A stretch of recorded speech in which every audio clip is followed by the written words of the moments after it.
नमस्कार, मैं राशि। आप देख रहे हैं नेशनल भारत न्यूज और आइए नजर डालते हैं अब तक की कुछ बड़ी खबरों की ओर।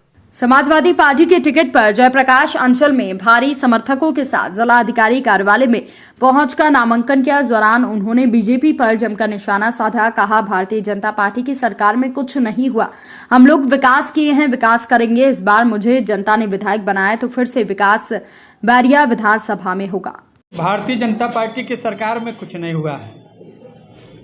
विकास के नाम पर सिर्फ खोखला वादा रहा और समाजवादी पार्टी के सरकार में हम लोग विकास किए थे और विकास करेंगे भी, इसलिए कि उम्मीद जनता का है अखिलेश यादव के नेतृत्व में सरकार बनाने की।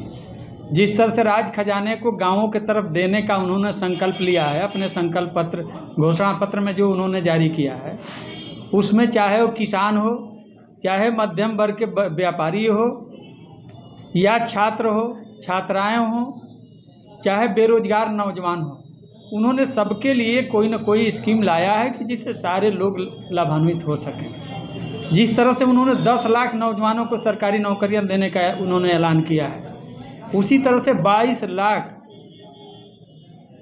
बच्चों को जॉब देने का भी उन्होंने संकल्प लिया है। 1 करोड़ महिलाओं को 18,000 सालाना के हिसाब से समाजवादी पेंशन भी देने का ऐलान किए हैं।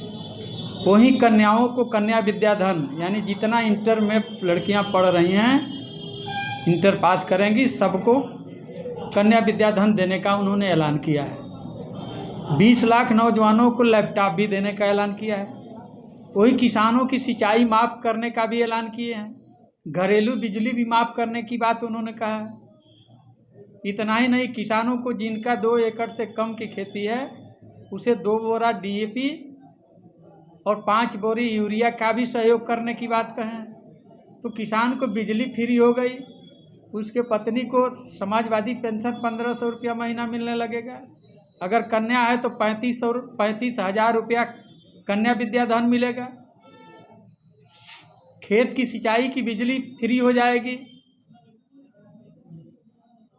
डाई 1400 रुपया बोरी मिल रहा है, 2 बोरी 14 दूना 2800, 5 बोरी अगर यूरिया मिल रही है तो 250 की भी रेट से जोड़िए, तो कम से कम 10,000 से अधिक समाजवादी पार्टी के सरकार में प्रत्येक परिवार को मिलने जा रहा है। बीजेपी भी घोषणा पत्र जारी किया और उसमें उन्होंने सिंचाई के लिए मुफ्त बिजली कर दिया है और स्कूटी से लेकर और लैपटॉप तमाम तरीके को उन्होंने युवाओं के लिए योजना का उन्होंने घोषणा किया है। क्या देखिए, बीजेपी घोषणा पत्र को, बीजेपी ने जो घोषणा पत्र जारी किया है, उस पिछले घोषणा पत्र को अगर आप अध्ययन कर लें तो जनता यही कह रही है कि मुझे अच्छा दिन नहीं चाहिए, मेरा बुरा दिन ही लौटा दो। आपका बीजेपी का अच्छा दिन मुझे नहीं चाहिए, जो पुराना बुरा दिन ही था उसी को लौटा दो, उसी में हम खुशहाल थे। क्या अच्छा दिन आया? हर हाथ को काम मिले,